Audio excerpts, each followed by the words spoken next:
chapitre 5, à partir du verset 17. Notre premier texte de ce matin, Éphésiens 5, verset 17. La Bible dit ceci. Tout le monde a trouvé? Si vous avez trouvé, dites Amen. Éphésiens chapitre 5, verset 17. C'est pourquoi ne soyez pas inconsidérés, mais comprenez quelle est la volonté du Seigneur. Ne vous enivrez pas de vin, c'est de la débauche. Soyez au contraire remplis de l'esprit.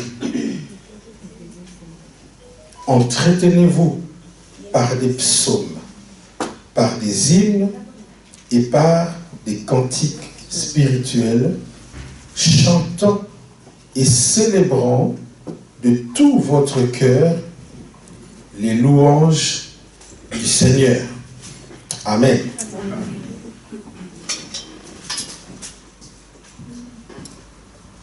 Nous allons lire encore 1 Corinthiens chapitre 3. 1 Corinthiens chapitre 3, verset 17. Vous avez trouvé? Si quelqu'un détruit le temple de Dieu, Dieu le détruira. Car le temple de Dieu est saint et c'est ce que vous êtes.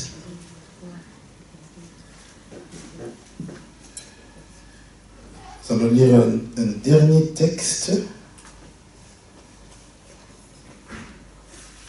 C'était dans Proverbes.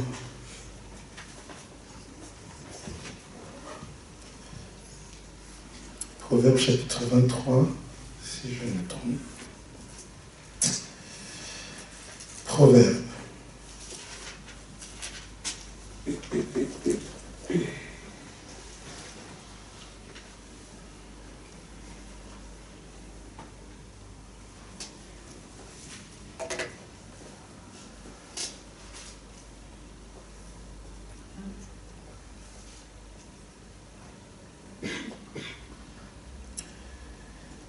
Proverbes chapitre 23, verset 29.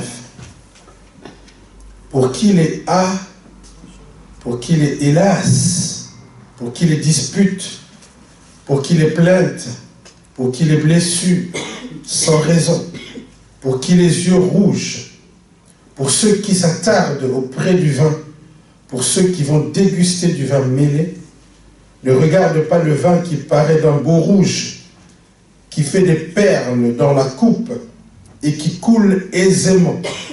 Il finit par mordre comme un serpent et par piquer comme un basilic. Tes yeux se porteront sur les étrangères et ton cœur parlera d'une manière perverse. Tu seras comme un homme couché au milieu de la mer, comme un homme couché sur le sommet d'un mât. On m'a frappé, je n'ai point de mal. On m'a battu, je ne sens rien. Quand me réveillerai-je, j'en veux encore. Amen. Amen. L'apôtre Paul, dans notre premier texte, dit que, en tant qu'enfants de Dieu, nous ne devons pas être inconsidérés. Inconsidérés. Le terme inconsidéré veut simplement dire que nous ne devons pas poser des actes sans réfléchir, sans avoir examiné auparavant. C'est ça que ça veut dire. En d'autres termes, un enfant de Dieu ne peut pas être un m'en-foutiste. Je m'en fous. Je fais ce qui me passe par la tête. Les conséquences, je m'en fous. Ça, ce n'est pas pour un enfant de Dieu. Nous, en tant qu'enfants de Dieu, nous devons analyser les choses. Nous devons réfléchir sur ce que nous faisons, sur les conséquences de nos actions, des choix que nous faisons.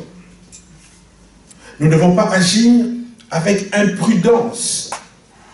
Nous devons être prudents, réfléchis, sages. C'est à cela que nous sommes appelés en tant qu'enfants de Dieu. Et ceci est très important pour préserver le temple du Seigneur. Parce que l'apôtre Paul nous explique que nous sommes le temple de Dieu.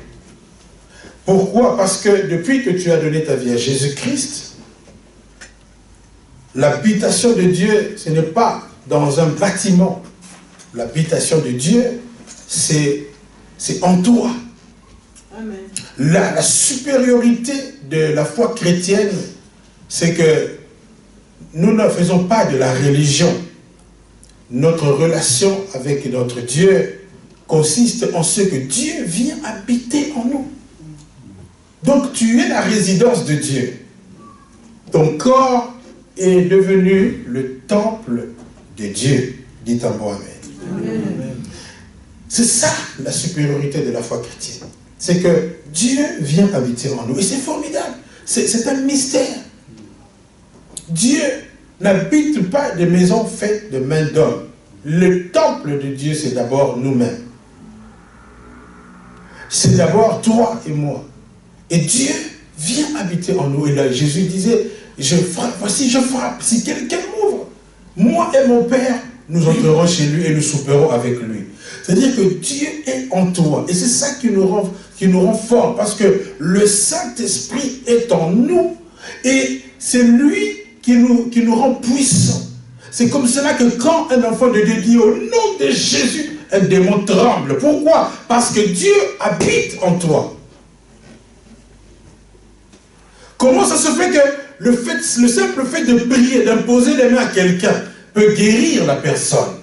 Ça vient du fait que Dieu habite en toi. C'est ça qui fait que tu deviens comme un petit Dieu. C'est-à-dire que tu peux déclarer des choses et ces choses vont s'accomplir. Parce que Dieu est en toi. Chaque chrétien doit être conscient que Dieu habite en lui. Et c'est comme cela que tu ne dois pas avoir peur. Même si on vient t'étrangler la nuit, tu dois savoir que Dieu est en toi. Tu n'as qu'à te réveiller, commencer à riposter par des prières puissantes. Au nom de Jésus, toi, esprit qui est venu m'attaquer, je brise ton pouvoir. Tu déclares cela et ça marche. Ta parole a un pouvoir parce que tu n'es pas seul. Jésus est en toi. Amen. Alléluia. Amen. Et dès lors que nous comprenons ces choses, nous devons maintenant faire attention à ce que nous faisons. Parce que nous ne sommes plus n'importe qui. Nous avons un invité de marque. Si le roi Philippe vient dîner chez vous ce soir, soyez sûr et certain, la police va encercler le quartier. Votre maison ne sera plus comme toutes les maisons. Ça sera compliqué. La rue sera fermée. Parce qu'on ne peut plus passer là-bas. Parce qu'il y a quelqu'un de très très important qui est venu là. Alléluia. C'est pour cela, bien aimé, il faut savoir que vous êtes quelqu'un de très important. Vous n'êtes plus n'importe qui. Et l'apôtre Paul va très loin, il dit que nous sommes ambassadeurs de Christ. Vous êtes une excellence. S'il vous plaît, dis à ton voisin son excellence, s'il vous plaît. Alléluia. Parce que Jésus-Christ est en vous, vous devenez spécial. C'est comme ça que quand un problème vous arrive, sachez que Dieu va dépêcher une armée pour venir vous secourir. Amen. Parce que vous êtes une personnalité, vous êtes une VIP, personnalité importante. À cause de celui qui est en vous. Et donc, c'est pour cela que l'apôtre Paul dit que nous devons faire attention parce que nous sommes devenus le temple du Seigneur. Et donc, nous ne pouvons plus emmagasiner tout et n'importe quoi parce que nous sommes le temple du Saint-Esprit. Et il dit, ne vous enivrez pas de vin, c'est de la débauche. Ah, aujourd'hui, je vais toucher un sujet hautement sensible. Ne vous enivrez pas de vin, c'est de la débauche, mais soyez au contraire remplis du Saint-Esprit. Soyez au contraire remplis du Saint-Esprit. Donc, Dieu veut que tout ceci, c'est pour dire que le temple du Seigneur doit être conduit convenablement. Et pourquoi est-ce que la Bible parle de l'ivresse en ce qui concerne la conduite du temple? Lorsque quelqu'un devient ivre, l'ivresse est étroitement liée à l'alcool, à la prise de l'alcool, n'est-ce pas? Quand quelqu'un a pris une dose d'alcool excessive, il devient ivre. Ça veut dire qu'il ne se contrôle plus lui-même. Il est contrôlé par autre chose. Et voyez-vous, tout ceci ne vient pas par hasard. Ça ne vient pas par hasard. Lorsque quelqu'un prend de l'alcool, au-delà d'une certaine dose, l'alcool a un impact sur son cerveau. L'alcool va impacter le cerveau, de sorte que il y aura des perturbations. Quand tu as pris trop d'alcool, ça perturbe le fonctionnement de ton cerveau. Ça veut dire que tu ne réfléchis plus convenablement. Tu n'es plus maître de tes actes. C'est comme ça quand vous voyez quelqu'un avoir trop bu, allez dans les bars, allez voir comment les gens qui ont trop bu se comportent. Ils ne savent plus marcher. Quand tu crois que quelqu'un qui a trop bu, comment te dire même papa, il ne se respecte plus. Parce qu'il a trop bu et il n'est plus maître de ses actes. Donc, il faut que chaque chrétien soit conscient des choses qui vont avoir un impact sur votre cerveau, votre capacité de raisonnement. Et nous n'allons pas seulement parler de l'alcool qui influence. Quand la Bible dit « ne vous enivrez pas de vin », il n'y a pas que le vin, le Beaujolais ou le Chablis, c'est pas seulement ça. C'est le vin englobe toutes les choses qui peuvent influencer ton esprit. Donc tu t'enivres. Mais nous basons d'abord sur les effets de l'alcool.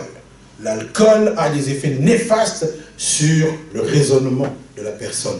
Donc alors que tu dois bien conduire le temple du Seigneur qui est ton corps, tu dois réfléchir, et l'alcool justement va aller attaquer le système de réflexion de la personne. Ça veut dire qu'il va déstabiliser tes moyens de raisonnement, de sorte que tu ne peux plus poser des actes convenables. Et tu vas détruire, l'alcool va détruire le corps humain. Ça va t'amener à des maladies, ça amène même à un coma. Ça peut amener quelqu'un, quand quelqu'un a trop bu, il peut même il peut entrer dans le coma. Ça veut dire qu'il va entrer dans un sommeil profond et il ne contrôle plus ce qui se passe. Ça diminue aussi les moyens de défense. Ça diminue les moyens de défense. Quand quelqu'un qui a trop bu, si j'ai trop bu, même Michael peut me taper, vous savez ça. Quand quelqu'un est ivre, un petit enfant peut le taper. Parce qu'il n'est plus capable de se défendre. Or, en tant que chrétien, la Bible dit que nous n'avons pas à lutter contre la chair ni le sang, mais c'est contre des principautés, des esprits méchants dans les lieux célestes. Nous devons toujours être capables de nous défendre à n'importe quel moment. Si tu as trop bu, au nom de Jésus, ça va sortir difficilement. Tu vas commencer à lier Satan au nom de Jésus. Tu vas lier Jésus plutôt au nom de Satan. Il y a des gens comme ça, quand ou bien il a trop sommeil, il prie, Jésus, je te lis au nom de Satan. Quand vous buvez de trop, vous allez faire des choses comme ça. Un jour, j'étais... un de mes frères venait d'avoir son premier fils et il y avait du champagne, ça coulait à flot. C'était de trop. Alors il vient, il avait déjà beaucoup bu, lui. C'est pas seulement une coupe, il avait plusieurs coupes de champagne. Il y en a qui disent toujours, oh, moi je bois un petit verre de vin, mais plusieurs petits verres de vin, là, ça risque de devenir compliqué. Il a pris plusieurs petits verres de champagne. Alors, au moment de la prière,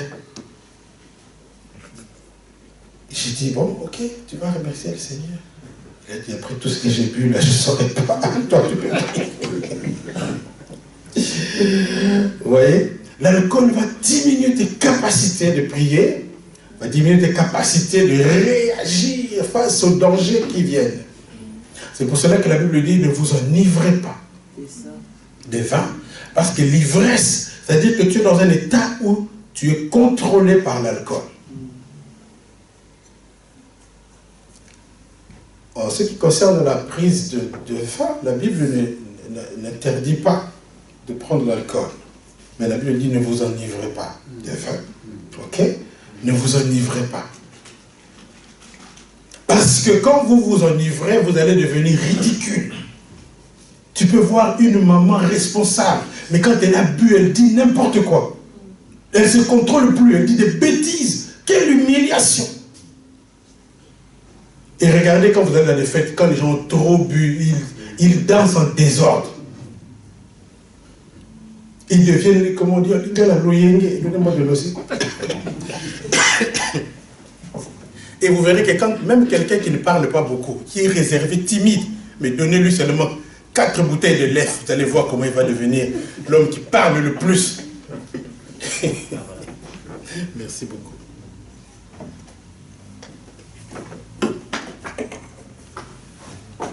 Parce que l'alcool est un stimulant. Ça va stimuler. Et vous allez faire beaucoup de bêtises. C'est pour cela que la Bible dit, à qui les hélas, à qui les oh là là, à ceux qui s'attardent autour des bouteilles de lait et de Stella Artois. Et quoi encore? Qui a encore bière? La crique. Ou de Jack Daniels. Vous savez, il y a des boissons qu'il ne faut vraiment pas boire. Hein? 40% d'alcool. C'est quand même exagéré, ça. C'est très dangereux. Comment s'appellent les boissons là, des Polonais là, les jeans. Hein? Vodka, voilà. Vodka. Je crois qu'il y a 50% d'alcool dans le vodka. Si quelqu'un comme moi, je bois ça, on m'amène à l'hôpital tout de suite. Vous appelez l'ambulance. Très dangereux.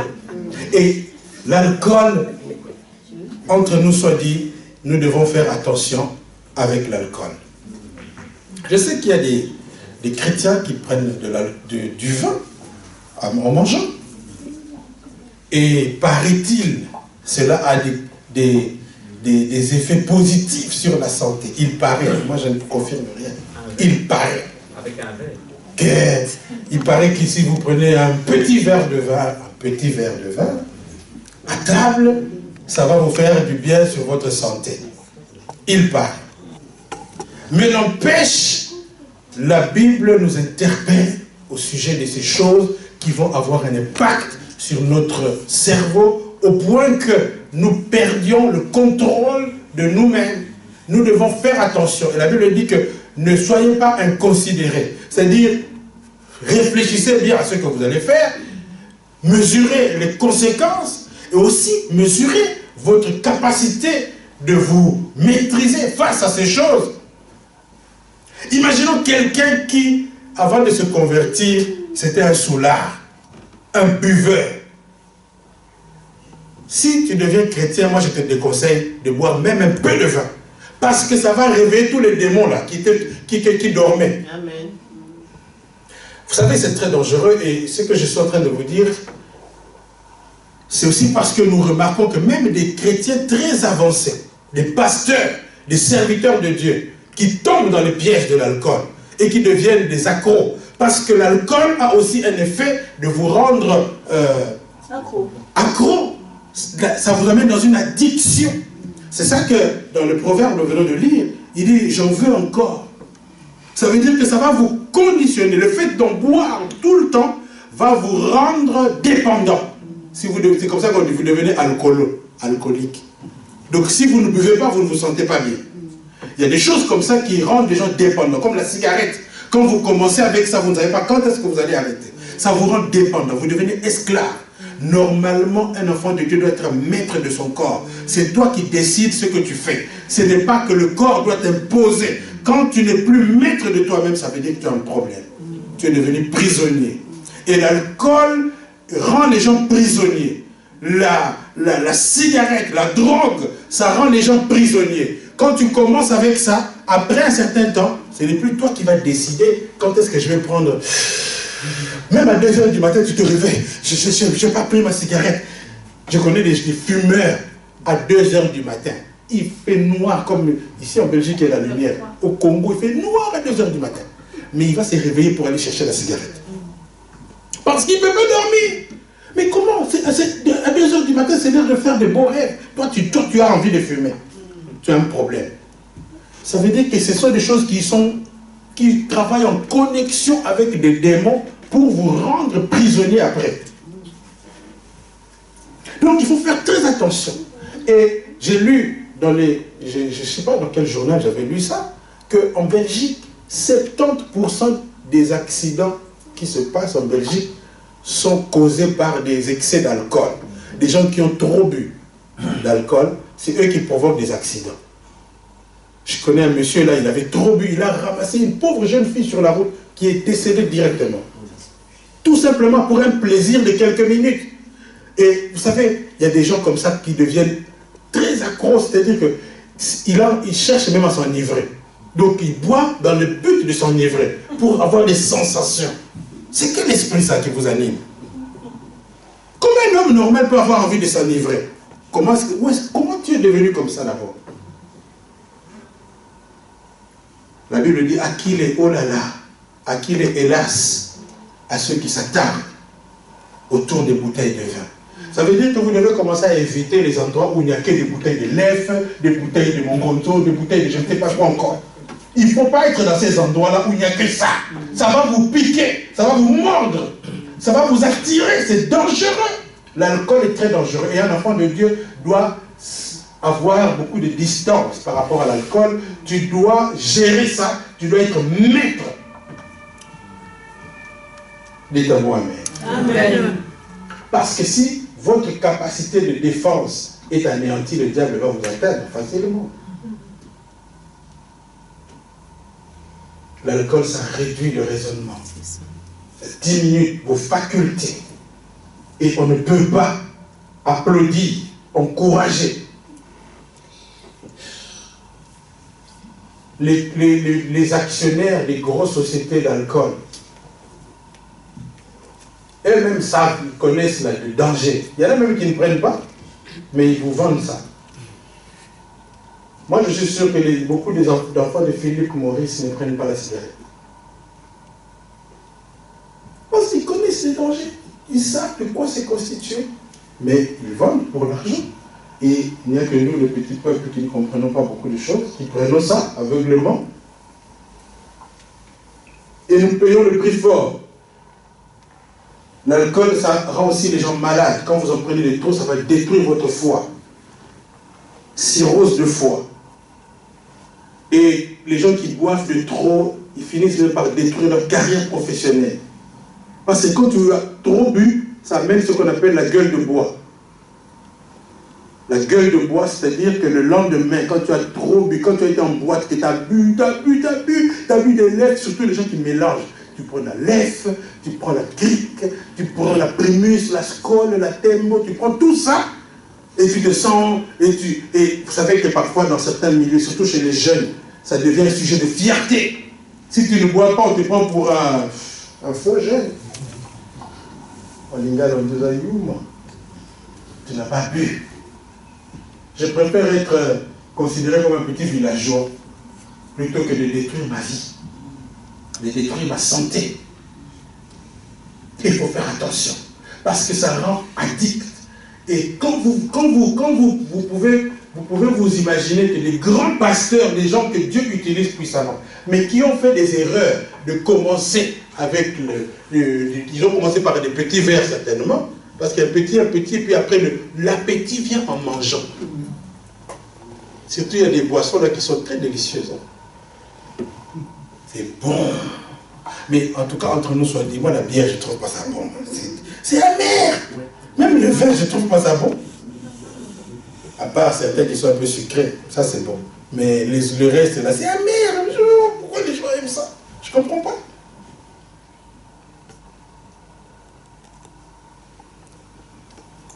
Le problème, c'est que si tu n'es pas capable de te maîtriser, alors je te conseille de ne pas boire du tout. Il y en a qui prennent juste à table. Bon, j'espère que vous vous limiterez là. Mais quand vous commencez à être au-delà, il y en a qui prennent aussi des gros verres de vin à table. Ça devient un problème. Et je prends seulement un verre, mais quelle capacité! Tu vois le verre là, tu dis, mais toute une bouteille peut rentrer dans ce verre. Non, c'est juste un verre, mais quand même, c'est beaucoup. Et il y a certains serviteurs de Dieu qui tombent dans ça. Alors, comme ils doivent montrer patte blanche vis-à-vis des chrétiens, des fidèles de leurs églises, ils vont commencer à se cacher. Ils vont commencer à mettre ça dans des cartons de jus. Vous croyez que c'est du jus, mais c'est du vin dedans. Non, c'est vrai, je vous dis la vérité. Il y en a qui font comme ça. On leur sert son vin dans une bouteille de jus. Vous croyez que c'est du jus, mais un jus bien trafiqué. Et même, c'est grave, hein. C'est grave quand ça arrive à un pasteur. On m'a raconté l'histoire d'un serviteur de Dieu. Non, je vous dis ça pour vous faire peur, pour que vous fassiez attention. Un serviteur de Dieu, un grand pasteur, qui a commencé à boire. Et ça l'a entraîné à beaucoup boire, au point qu'il buvait même avant de venir prêcher. Ses proches collaborateurs savaient qu'il était déjà ivre. Mais quand il montait sur la chair, personne ne peut s'en rendre compte. Parce que quand tu es ici, c'est l'Esprit de Dieu qui te contrôle. Il prêchait convenablement, mais tout le monde savait, ses proches savaient que le vieux, là, il a beaucoup bu aujourd'hui. Mais il prêche convenablement. Il faut faire attention. Il faut faire attention. Ne soyez pas inconsidérés. Réfléchissez d'abord avant de commencer. Mesurez vos capacités. Est-ce que moi, là, je suis capable de me limiter à un petit verre? Si tu n'es pas capable, alors ne commence pas. Il y en a qui savent se maîtriser, ils prennent juste à table et puis c'est bon.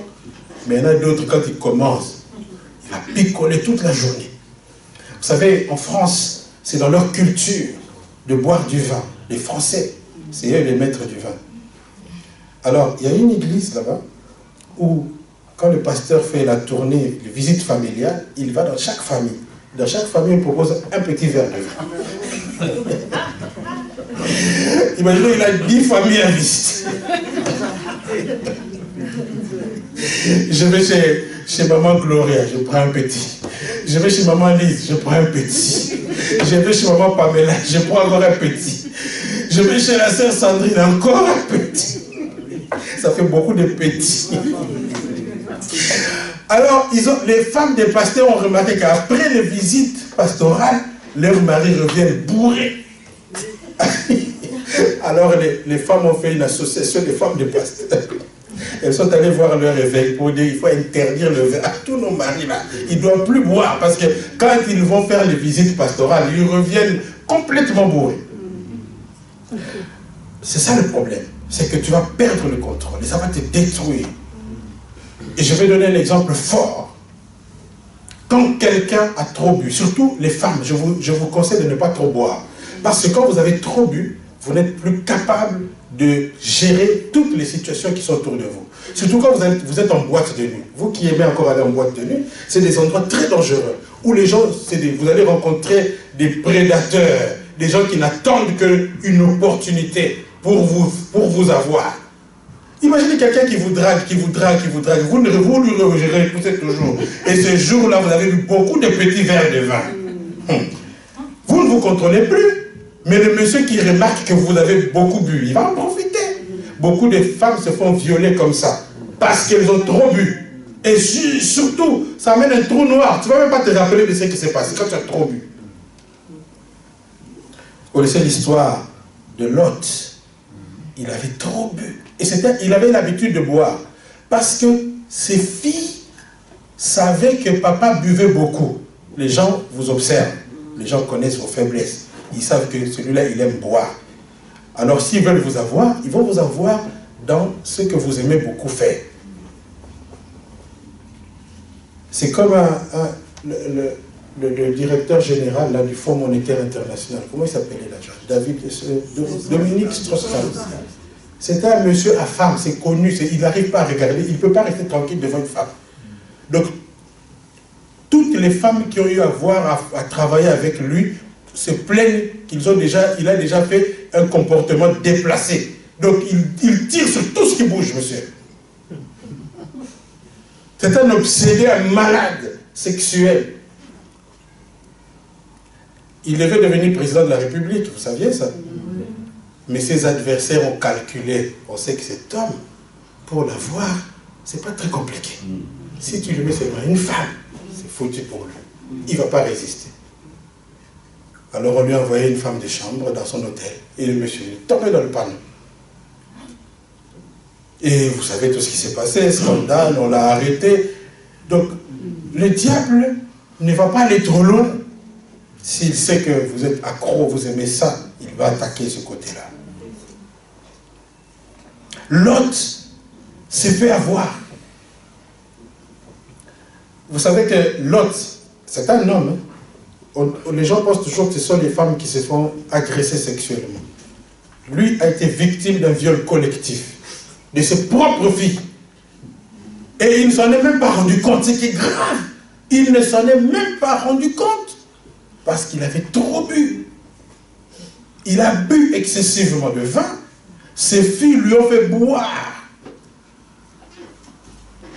Sciemment, on lui a donné beaucoup. Et comme lui aussi, il ne résiste pas. Il a bu, il a bu, il a bu, et il était devenu ivre.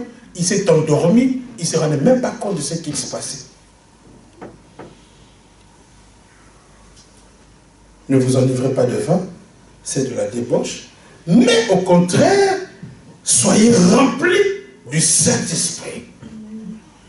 Entretenez-vous par des hymnes et des cantiques spirituels. Oh, il n'y a pas que le vin qui enivre les gens. L'amour, même la musique peut vous enivrer. Vous aimez trop Kofi, vous aimez trop Fali, vous aimez trop Céline Dion, ça va vous enivrer. Il y a beaucoup de gens qui sont ivres de la musique, ivres de l'ambiance. Tu veux aller à tous les concerts. Chaque samedi, il faut sortir. Chaque samedi, tu dois aller en boîte. C'est de l'ivresse. Ne soyez pas ivres. En fait, ce que l'apôtre Paul veut dire, ne vous enivrez pas de la mondanité. Ne vous enivrez pas des choses de ce monde. Mais soyez ivres des choses de Dieu. Amen. Soyez ivres du Saint-Esprit. Parce que, imaginons que, vous voyez, je vous ai décrit les effets de l'alcool dans le corps d'un être humain. L'alcool, quand ça vous contrôle, ça vous fait faire des bêtises. Vous n'êtes pas capable de réagir vous-même. Vous ne pouvez pas refuser des choses. Parce que vous n'avez plus le contrôle de votre corps. Et maintenant, si, à l'opposé, vous êtes rempli, vous êtes ivre du Saint-Esprit. Donc ça veut dire que vous n'êtes plus capable de vous contrôler vous-même. Et c'est l'Esprit de Dieu maintenant qui vous contrôle. Alléluia. Ça, c'est une bonne ivresse. En tout cas, dis à ton voisin, sois ivre de l'Esprit de Dieu. Quand le Saint-Esprit va te contrôler comme ça, il va te pousser à faire des choses pour la gloire de Dieu. Il va te pousser à faire, à dire des choses qui vont glorifier le Seigneur. Quand quelqu'un est ivre du Saint-Esprit, indépendamment de sa propre volonté, il est obligé de faire le bien. Il le fait, même quand il a envie de se fâcher, c'est l'amour qui coule. Même quand vous l'insultez, c'est la miséricorde qui jaillit de son cœur, parce qu'il est rempli du Saint-Esprit. Quelqu'un qui est ivre du Saint-Esprit, tu peux l'insulter. Il va toujours te dire, ma soeur, que Dieu te bénisse. Il m'a dit, bon, c'est pas grave. Il va s'humilier. L'Esprit de Dieu, quand il vous contrôle, il vous oblige à aimer la prière. Quand l'Esprit de Dieu vous contrôle, il va vous pousser à passer des heures et des heures à la prière. Sans vous lasser. L'Esprit de Dieu, quand il vous contrôle, il va vous pousser à sortir de votre maison et aller parler de Jésus-Christ à l'extérieur. L'Esprit de Dieu, quand il enivre quelqu'un, la personne ne se contrôle plus. Même quand il prend le téléphone, il lui dit Alléluia. Ça m'arrive souvent au travail. Je dois faire un effort. Alléluia. Oh, pardon. Vous parlez avec le fournisseur là, et puis tu as envie de dire que Dieu vous bénisse. Ça c'est dangereux ça. Dans certains endroits, les satanistes vont se fâcher contre vous. Il faut vous maîtriser aussi quand vous êtes au travail. Pas de Jésus à tout bout du champ. C'est très dangereux. Ça peut vous coûter aussi beaucoup de problèmes. Amen. Alléluia. Il faut avoir la sagesse. C'est ça que Mardochée avait dit à Esther. Ne dis pas que tu es d'origine juive. Parfois, il faut savoir se cacher. Parfois, il faut savoir à quel moment sortir son identité. Très important. Il ne faut pas être fou de Jésus partout. Moi, je suis chrétienne, Jésus, Jésus, Jésus. Mais tu vois, si tu sors des satanistes qui sont dans votre travail, là, ils vont te combattre. Amen, amen. Il faut être conduit par l'esprit, même quand nous devons faire les choses de Dieu. Tu dois cibler l'une ou l'autre personne de ton travail à qui tu peux parler de Jésus. C'est comme moi, un jour, je parlais, comme les chrétiens, là, trop zélés, il y a quelques temps. L'homosexualité, faites attention au travail, hein, parce qu'il y en a beaucoup là-bas. Les homosexuels, papa, un collègue m'a dit, notre directeur financier, il est en plein dedans. Je ne savais pas. Je me suis tué. Il faut faire attention. Amen, amen. Amen. Il faut faire attention. Soyez ivres du Saint-Esprit. La Bible dit, entretenez-vous par des hymnes, des psaumes, des cantiques spirituels. C'est-à-dire qu'emmagasinez beaucoup de chants chrétiens dans votre esprit. Chantez les louanges et de la sœur Nanouche. Chantez les chants d'adoration que vous chantez à Rehoboth. Reproduisez ça comme Maman Lise est en train de faire je ne sais pas comment, quelle cuisine, la carbonade flamande là-bas. Quand elle prépare ça, elle chante en même temps Jésus est vivant. C'est ça, entretenez-nous. Enivre-toi, remplis ton esprit des choses qui vont t'influencer positivement plutôt que de t'enivrer des critiques. Tu passes 2 heures au téléphone, ça c'est l'ivresse de la médisance, ça va te détruire, ça va te ronger. Ne vous enivrez pas de vin. Ne soyez pas trop là, à passer des heures et des heures à descendre là, à manger les sœurs de l'église, à la sauce andalouse et la sauce samouraï. Tu les manges à toutes les sauces. Et t'as vu la sœur là, mais c'est mèche vraiment. Ça vient de Chine, tout droit. Franchement. C'est pas des vrais, c'est des faux. Ça vient de Turquie. Moi j'ai repéré ça. Papa, maman, ne vous enivrez pas de ces choses. Soyez remplis du Saint-Esprit. Enivrez-vous des paroles d'exhortation. Rappelez la prédication sur les alliances. Parlez de quelqu'un sur les sacrifices. Exhortez-vous mutuellement. Et passez plus de temps à parler de Jésus que de parler des choses qui vont vous influencer dans le mal, qui vont vous amener à faire du mal. Soyez ivres de la présence de Dieu. Parce que quand vous parlez de Jésus, son esprit vient vous remplir. Vous recevez sa paix. Quand vous parlez de Jésus, son onction vient se reposer sur vous. Vous devenez une femme puissante. Quand vous allez prier au nom de Jésus, les démons vont vous obéir. Mais quand tu as passé des heures et des heures à boire la lèvre, à critiquer, à dire des méchancetés, tu crois vraiment que les démons vont t'obéir? Tu penses vraiment qu'ils vont t'obéir? Ils vont te dire, ma sœur, la sœur Sandrine, je la connais bien. Mais toi là, tu viens d'où d'abord? Tu viens d'où? Ils ne vont pas t'obéir. Parce que tu es rempli d'autres choses. Soyez remplis de l'amour de Dieu. Soyez remplis de la parole de Dieu. Lisez la Bible. Même dans votre... Aujourd'hui, on est gâtés. Même dans ton téléphone, tu peux mettre YouTube. Mets les prédications de Rehoboth, s'il te plaît.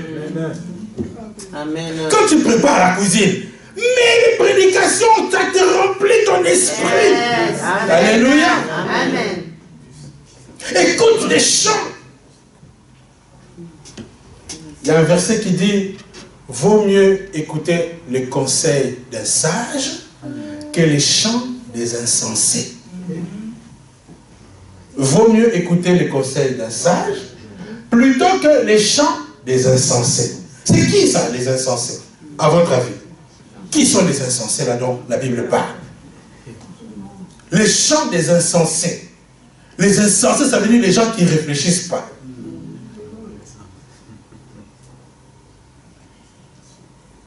Quelqu'un qui vous chante, j'ai mis le hippie de Bethléem KO. Toi, tu vas écouter ces chants-là. Vous connaissez ce chant de Johnny Hallyday? Il dit dans ça, il dit des choses terribles. Hein? Le hippie, il traite Jésus de hippie. Le hippie de Bethléem. Nous l'avons mis KO. Ouais, vous n'avez pas écouté ça? Ah, vous ne connaissez pas? Bon, je vous apprends. Oui, Johnny Hallyday, il chante des trucs très dangereux. Souvent, les gens n'écoutent même pas, ils sont seulement dans l'ambiance. Allumer le feu, tout ça. Quel feu vous êtes en train d'allumer? C'est ça. Le feu de l'enfer. Tu n'écoutes même pas les paroles. Si vous suivez les chants de Johnny Hallyday, il y a beaucoup de paroles dangereuses dans ce qu'il dit. Il parle des choses contre Jésus. Il dit qu'il a mis les hippies de Bethléem KO.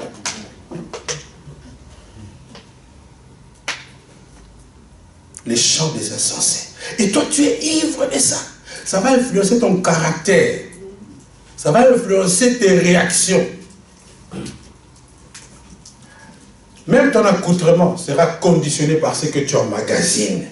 Si tu as écouté Madonna beaucoup, les dos nus et les décolletés jusqu'au nombril, ça sera vraiment pour toi. C'est ça qu'elle exprime. C'est ça. Des insensés. Vous savez que dans un de ses concerts, Madonna a enlevé, excusez-moi, son sous-vêtement et l'a jeté dans le public. Et les gens s'étaient pressés d'attraper ça. Insensé. Vaut mieux écouter les paroles d'un sage plutôt que les chants des insensés. Excusez-moi, j'ai rien contre Madonna. J'ai pris que Dieu l'aide à se convertir. Mais entre-temps, elle est en train de faire un travail hautement démoniaco, satanico, d'envoûtement pour entraîner les gens dans la perdition. Dès que Madonna commence à s'habiller d'une certaine façon, tous les jeunes suivent, sans réfléchir. Mais d'où est-ce qu'elle tire son inspiration? C'est insensé. Regardez qu'elle s'habille. Elle est presque dévêtue, tout. Dans ce concert, donc elle est en train de pousser les jeunes à s'habiller d'une manière indécente.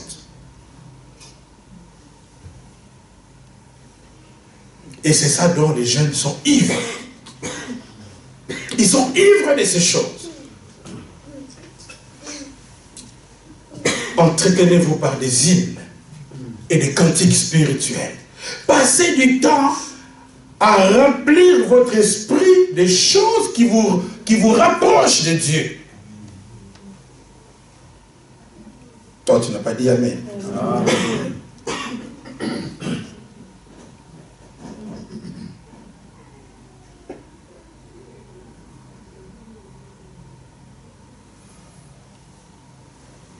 Tu seras comme un homme couché au milieu de la mer quand tu es ivre. Et lorsque nous nous laissons influencer par des choses divines, nous ressemblons de plus en plus à Jésus-Christ. Et nos réactions sont transformées. Nous commençons à réagir instinctivement comme lui, parce que nous lui ressemblons. Alléluia. Amen. Nous devons alimenter notre esprit parce que nous sommes influencés par les aliments que nous consommons. Est-ce que vous saviez ça? Notre santé dépend de ce que nous mangeons. Et c'est pour ça même qu'il faut faire attention, même en écoutant les prédications. Vous, les adeptes de YouTube, faites attention à ce que vous écoutez aussi. Il ne faut pas écouter tout et n'importe quoi. Dès que tu vois un prédicateur qui fait tomber les gens, vous êtes là. Dès que tu vois un prédicateur, il fait des miracles, vous êtes là. Mais il va vous prêcher quoi? Quelle est la parole que vous recevez? C'est très important parce que la Bible dit que la foi vient de ce qu'on entend et ce qu'on entend vient de la parole de Christ. Ce que vous entendez va conditionner votre santé spirituelle. Et c'est pour cela que à l'église, nous avons un programme d'enseignement pour nourrir votre foi. Alléluia. Pour nourrir votre foi. Il ne faut pas aller dans toutes les églises. Il faut aller dans les églises où on enseigne la vraie doctrine. La saine doctrine. Il y a des églises où on enseigne des fausses doctrines. Des fausses doctrines. Et quand vous êtes nourri de fausses doctrines, même les démons vont entrer en vous. Il y a une autre source de démons dont nous devons parler aussi, les fausses doctrines. Quand vous écoutez des paroles mensongères, des doctrines du diable, les démons vont entrer aussi facilement en vous. Il y a certaines églises là, des fausses églises où on prêche des faux enseignements. Ça peut être une porte ouverte pour que les démons entrent dans votre vie. C'est la vérité. Il faut être nourri de la bonne parole. La parole, c'est ça qui va impacter votre vie. En fonction de ce que vous mangez, vous serez en bonne ou en mauvaise santé. Si vous mangez bien ou pas bien, vous serez soit en bonne santé, soit en mauvaise santé. Les choses que vous mangez vont conditionner votre physique. Qu'est-ce que tu manges chaque soir? Qu'est-ce que tu manges quand tu es à la maison? C'est ça qui déterminera ta santé. C'est ça qui va conditionner ton bien-être physique. Il faut faire attention à ce qu'on mange. Surtout nous les Africains, on aime manger trop gras. Tu manges le fumbois du 1er au 30. Tu manges tout avec de l'huile de palme, tout trop huilé. C'est bon, surtout le pondou quand l'huile de palme nage là. C'est très bon à manger. Mais il faut faire attention avec ça. Parce que ça peut vous rendre malade si ce n'est pas dosé convenablement. Alléluia. Et spirituellement aussi, nous devons faire attention à tout ce que nous emmagasinons dans notre être intérieur. Ce qui nous enivre va avoir un impact sur notre capacité de réaction et nous devons être capables à n'importe quel moment de réagir. Et un chrétien doit être à tout moment disponible pour le Seigneur. On peut te réveiller à 2 h du matin pour aller prier pour quelqu'un. Tu dois être capable d'aller prier. Mais quand tu es dans la gueule de bois, là, tu ne sauras rien faire. Quand tu avais bu, parfois les conséquences de l'alcool vont se répercuter sur plusieurs heures, parfois même sur plusieurs jours. Le lendemain, quand quelqu'un a été ivre, il est malade, il a des maux de tête, il vomit, il fait tout et n'importe quoi. Alors que si à ce moment-là, imaginez que c'est le pasteur qui a bu comme ça, il est ivre, et vous l'appelez à 2 h du matin, « Pasteur, on est en train de m'étrangler ici, viens prier ici. » Le pasteur, il va prier comment? Et si le pasteur n'a pas d'onction, il va prier comment? S'il a passé toute la journée à critiquer les sœurs, à critiquer les frères, comment est-ce que, d'où lui viendra l'onction de prier pour les malades? C'est ça la question que nous devons nous poser. C'est ça la question. Bien aimé, nous devons travailler, réfléchir. C'est ce que je disais au début. Ne soyez pas inconsidérés. Mais comprenez quelle est la volonté du Seigneur. Donc, pour terminer, nous voulons dire ceci. C'est que chaque enfant de Dieu doit comprendre quelle est la volonté de Dieu pour ma vie en ce moment-ci. Dans le choix que je veux faire, quelle est la volonté du Seigneur? Ne soyez pas inconsidérés. Réfléchissons à tout ce que nous faisons pour être toujours disponibles pour servir le Seigneur. Nous devons être toujours en état de prier. Nous devons toujours être capables de réagir face aux menaces, face aux attaques. Nous devons toujours être capables de riposter lorsque l'ennemi nous attaque. Et tout cela va dépendre de notre état d'esprit. Comment nous nous sentons, comment nous sommes. Et voyez-vous, la Bible va même jusqu'à dire aux enfants de Dieu, ne soyez pas qu'un enfant de Dieu doit refuser la tristesse. Parce que quand quelqu'un est triste, son âme est meurtrie, il n'est pas capable de sortir la vie de Dieu. Nous devons bannir l'inquiétude pour être toujours joyeux. La Bible dit, soyez toujours joyeux. Amen. Alléluia. Amen. Parce que quand vous êtes en état, Dieu peut vous utiliser puissamment. Et le monde a besoin des chrétiens que Dieu utilise puissamment pour répondre à leurs cris, pour répondre à leurs problèmes. On a besoin des chrétiens dans l'église qui sont capables de réagir lorsque le diable vient attaquer l'église. Nous avons besoin des hommes et des femmes remplis du Saint-Esprit qui peuvent nous libérer la volonté de Dieu quand nous sommes coincés, qui peuvent libérer une parole qui va nous éclairer quand nous sommes dans la confusion. On a besoin des hommes et des femmes qui sont branchés à Dieu pour pouvoir nous dire qu'est-ce que Dieu pense de cette affaire, qu'est-ce que Dieu dit dans cette situation. Ce sont des gens qui sont branchés à l'Éternel qui vont pouvoir nous libérer des paroles.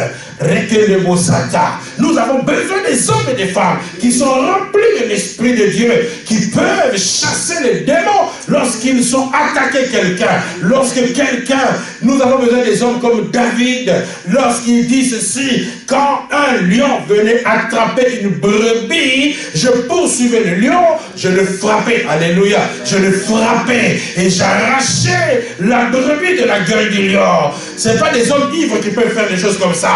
Ce sont des hommes qui sont lucides, qui sont poussés par l'Esprit de Dieu, qui ont encore la force et la vigueur pour aller attraper la brebis qui est dans la patte de l'ours.